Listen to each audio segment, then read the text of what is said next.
Hello, this is your Daily Scoop with Scoops Lane. Today's Tuesday, February 7th. Welcome back to my Daily Scoop listeners and followers, and welcome to everyone tuning into the Scoop for the very first time. May all of you who join as guests today leave as friends and come back tomorrow. Here at the Scoop, we tell you what domestic violence and ice cream have in common. So for one, domestic violence keeps you frozen in place and you can't seem to move forward. We talk a little bit about that here on the Scoop.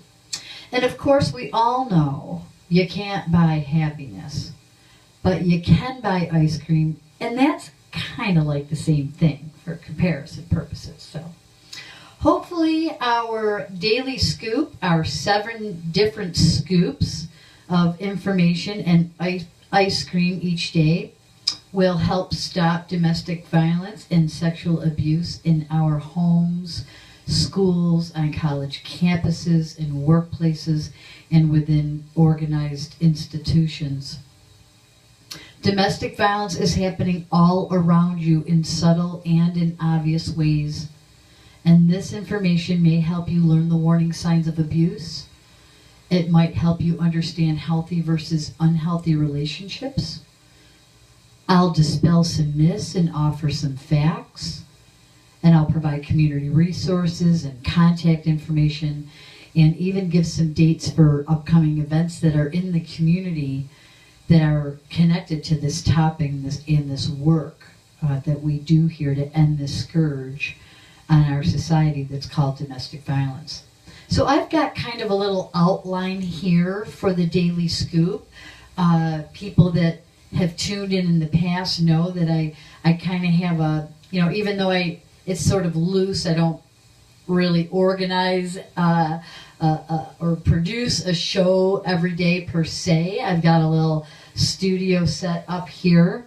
But I do have an outline. I try to keep it, under 15 minutes. So each day I talk about it. I have a certain theme. And then I also have, of course, a flavor of ice cream of the day.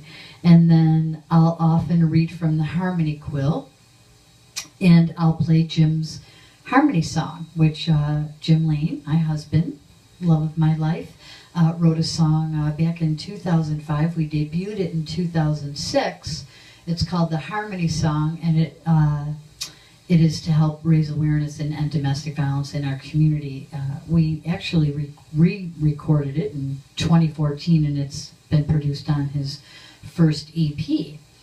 So I try to play that at the end as well.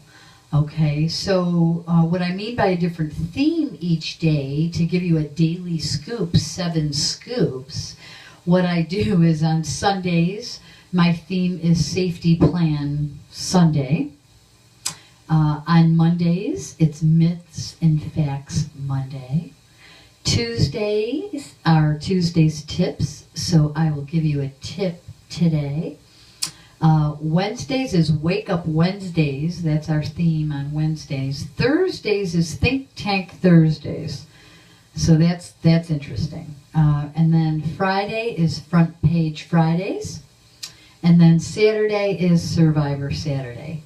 So for our tip for today, Tuesday's tip, I will give you our tip of the day.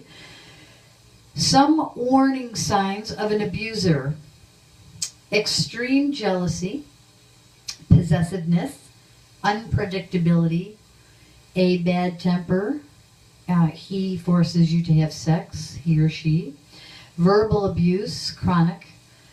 Cruelty to animals. So those are some warning signs. A little tip there for you for Tuesday's tips. Okay?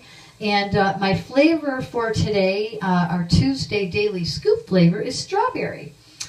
So as most people know who know and love my ice cream, I've got regular flavors, and then I have, what we call spiked flavors, if you will. So I make a very delicious strawberry for our children, and then I make a really delicious strawberry daiquiri. So I also do sorbets, so for the lactose intolerant. So our flavor for Tuesday, strawberry and strawberry daiquiri. Okay, so I'm going to read from the Harmony Quilt now, and I'm going to read some survivor stories today, and hopefully you'll enjoy them. This is written by a survivor from 1998. By the way, the Harmony Quilt is dedicated to these innocent victims of domestic violence, to those who suffer in abuse and live in fear, and to those within our community who work just so tirelessly to promote peace and healing. So this quilt that is on my wall hanging has survivors and victims of domestic violence in our community, Rochester and the surrounding areas. And these are victims from around 2000, I believe 3 to 2005. We had this event in 2006. So we collected stories from families to put in the blocks, and then there's also survivor stories that can go, back to the early 90s, which was when I spent time in the shelter, and I actually, one of my stories is in this quilt as well. So what I'm going to do is